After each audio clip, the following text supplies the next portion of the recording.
2-4 دن پہلے ایک صاحب نے مجھے کہا کہ میرا بیٹا وراثت مانگ رہا ہے. میں نے کہا کس بات کی, آپ تو زندہ ہیں, آپ کا ہے سب کچھ. کہہ رہے نہیں بیٹا بھی, بیوی بھی پیچھے پڑے ہوئے ہیں, ہمیں ہمارا حصہ دو. آپ کو پتہ ہے میں الٹے مشورے دینے میں ماہر آدمی ہوں, مجھ سے مشورہ لینے سے پہلے سوچا کرو. بیٹا باپ سے کیا مانگ رہا ہے؟ حصہ. اور بیگم بھی مانگ رہی ہے, بوڑھا ہو گیا نا, چھوڑ لیا اس کو, اب جاب لیس بھی ہو گیا, وہ جو عیاشیاں کرائیں تھیں, گاڑیاں پہ, اتنا مالدار آدمی, سب کچھ دے دیا, اب دولت پہ نظر. میں نے کہا پہلی فرصت الٹے مشورے, پہلی فرصت میں اس گھر کو بیچو, ساری دولت لے کے اسلام آباد شفٹ ہو جاؤ.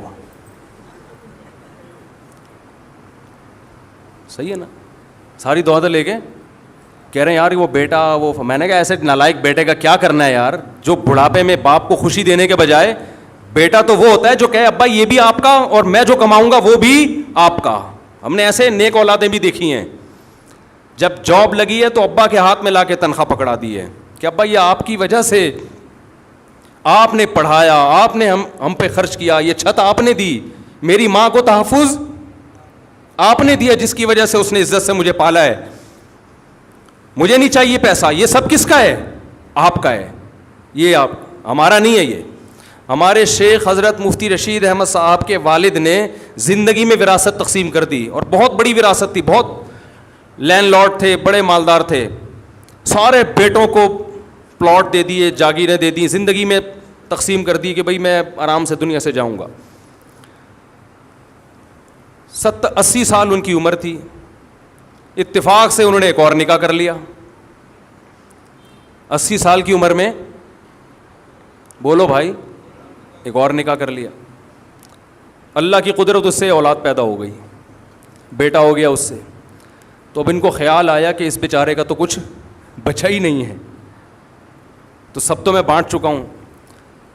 تو سب بیٹوں کو بیٹیوں کو بلایا کہ بھئی دیکھو میں دوبارہ سے تقسیم کرنا چاہتا ہوں, جس کو میں نے ہینڈ اوور کیا ہے اپنی خوشی سے مجھے جو واپس کرنا چاہے. حضرت فرماتے ہیں ہم نے کہا اپنے والد سے کہ یہ جو آپ کہہ رہے ہیں نا کہ اپنا مال, جو اپنے پلاٹ واپس کر دو, یہ ہمارے اپنے نہیں ہیں. فرمایا ہمیں اس کو اپنا کہتے ہوئے شرم آ رہی ہے, ہمارا تو ایک قطرہ نہیں, ایک پیسہ ہم اس زمین پہ خرچ نہیں, یہ تو سب آپ کا ہے. دیکھو شرعی لحاظ سے تو بیٹے مالک بن گئے تھے, لیکن اخلاقیات بھی کوئی چیز ہوتی ہے نا, مالک بنایا تو آپ نے, ہمارا کہاں سے ہو گیا. حضرت فرماتے ہیں یہ تو ہمیں والد صاحب کے منہ سے یہ جملہ بہت برا لگ رہا تھا کہ یہ ہمارا کیوں کہہ رہے ہیں, یہ بولیں لاؤ میرے پلاٹ واپس کرو.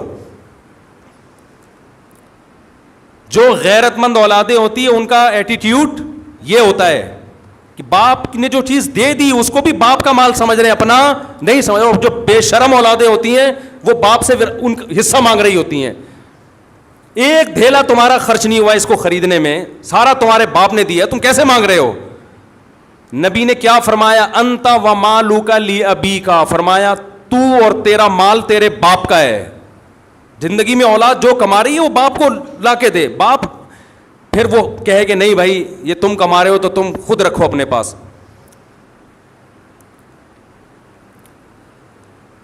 تو وہ ابا کہنے لگے کہ جو بیٹا ہے نا وہ یوں کر رہا ہے, تنگ کر کے رکھا ہوا ہے اور ایسے کر رہا ہے. میں نے کہا آپ نے کیوں فری کرایا ہوا اتنا؟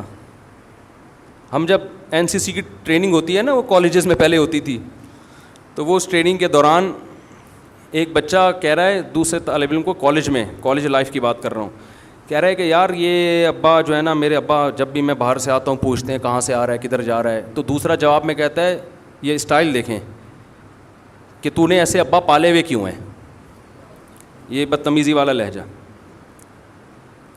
تو میں ایسے باپ کو کہتا ہوں تم نے ایسی اولادیں پالی ہوئی کیوں ہیں, سمجھتے ہو؟ ان کو بولیں بھائی ان لوگوں کا یہ علاج ہے, یہ سمجھانے سے سمجھ میں آنے والی قوم نہیں ہے. بولے چل نکل پتلی گلی سے, دفعہ یہاں سے, تیرا مال جمع کرا دو ٹرسٹ میں سارے, ٹھیک ہے نا. مرنے سے پہلے وصیت تو 1/3 سے زیادہ میں نہیں ہوتی, سارا دے کے چلے جاؤ. ایسے لوگ بھی ہیں جب اولادوں نے تنگ کیا نا, پورا کسی ٹرسٹ کو زندگی میں ہینڈ اوور کر دیا, انہوں نے ان کم بختوں کو نہیں دوں گا.